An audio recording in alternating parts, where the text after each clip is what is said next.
Good morning student. आज का हमारा टॉपिक है कर्वेचर।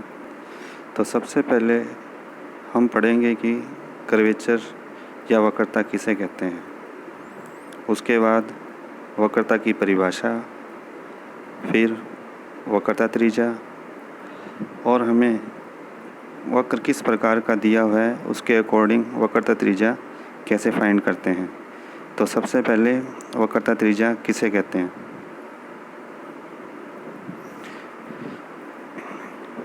वक्रता को समझने के लिए चित्र में दर्शाए अनुसार दो वक्रों C1 व C2 को देखते हैं। इससे हमें यह पता लगता है कि वक्र C1 दूसरे वक्र C2 के समक्ष बिंदु P पर अधिक तेज़ी से मुड़ रहा है। इस बात को हम इस प्रकार भी कह सकते हैं कि C1 की वक्रता C2 के सापेक्ष अधिक है। यदि C1 व C2 को दो वृत्तों के चाप मान कर चलें तो C1 की त्रिज्या C2 की त्रिज्या से कम होगी। यहाँ से हम यह समझ सकते हैं कि यदि वृत्त की त्रिज्या कम है तो वक्रता अधिक होगी, एवं इसके विपरीत यदि त्रिज्या बढ़ती है तो वक्रता कम होगी। अर्थात वक्र के किसी बिंदु पर उसका मोड़ ही वक्रता या कर्वेचर कहलाती है। फिर वक्रता की परिभाषा समझने के लिए सबसे पहले हम चित्र 5.2 में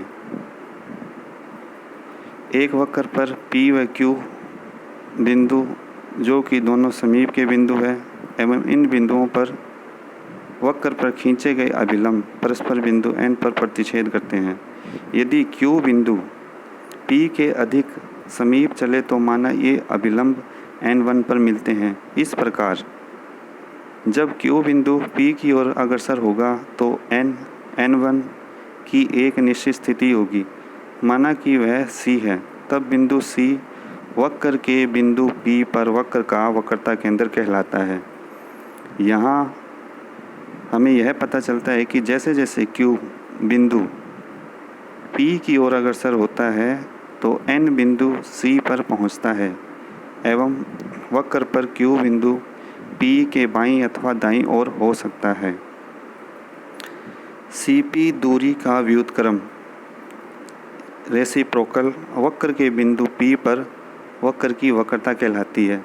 यदि C को केंद्र लेकर व CP को त्रिज्या लेकर वृत्त खींचा जाए तो यह वृत्त वक्रता वृत्त सर्कल ऑफ कर्वेचर है। यह विशिष्ट दूरी CP वक्र की बिंदु P पर वक्रता त्रिज्या रेडियस ऑफ कर्वेचर है एवं इसे ग्रीक अक्षर रो से दर्शाते हैं।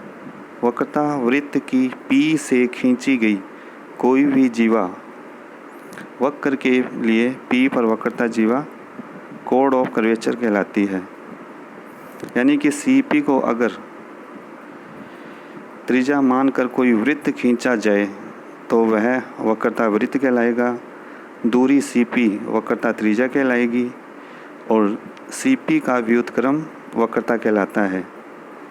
अब इसके बाद यदि हमें वक्र किस प्रकार का दिया हो तो वक्रता त्रिज्या कैसे फाइंड करते हैं। तो सबसे पहले यदि हमें वक्र S और साई में दिया हो तो वक्रता त्रिज्या रो बराबर ds अपॉन डी साई होती है। इसे अच्छे से समझने के लिए हम एक उदाहरण लेते हैं। वक्र S बराबर a log sec psi plus tan Sai की बिंदु S साई पर वक्रता त्रिज्या ज्ञात करो। तो सबसे पहले हम देखते हैं कि हमें वक्र S और साई में दिया है तो हम जानते हैं कि वक्रता त्रिज्या रो बराबर ds बटे डी साई होती है। तो सबसे पहले हमें वक्र दिया है S equal to a log sec psi plus tan psi. तो सबसे पहले साई के सापेक्ष अवकलन करेंगे तो ds बटे d psi equal to a और log का अवकलन होता है 1 बटे में sec psi plus tan Sai. अब ब्रैकेट के अंदर sec साई का अवकलन होगा sec साई tan साई और प्लस tan साई का अवकलन होगा sec स्क्वायर साई,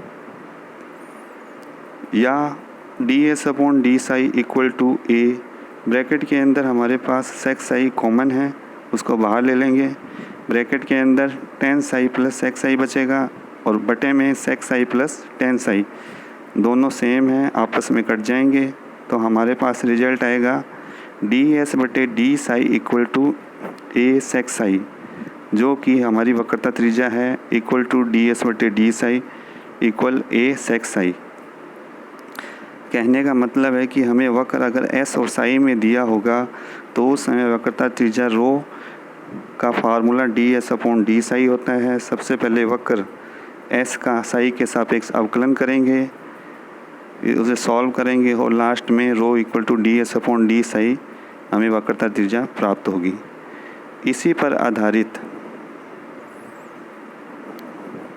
आपको एक्सरसाइज दी जा रही है जिसे आप स्वयं करें।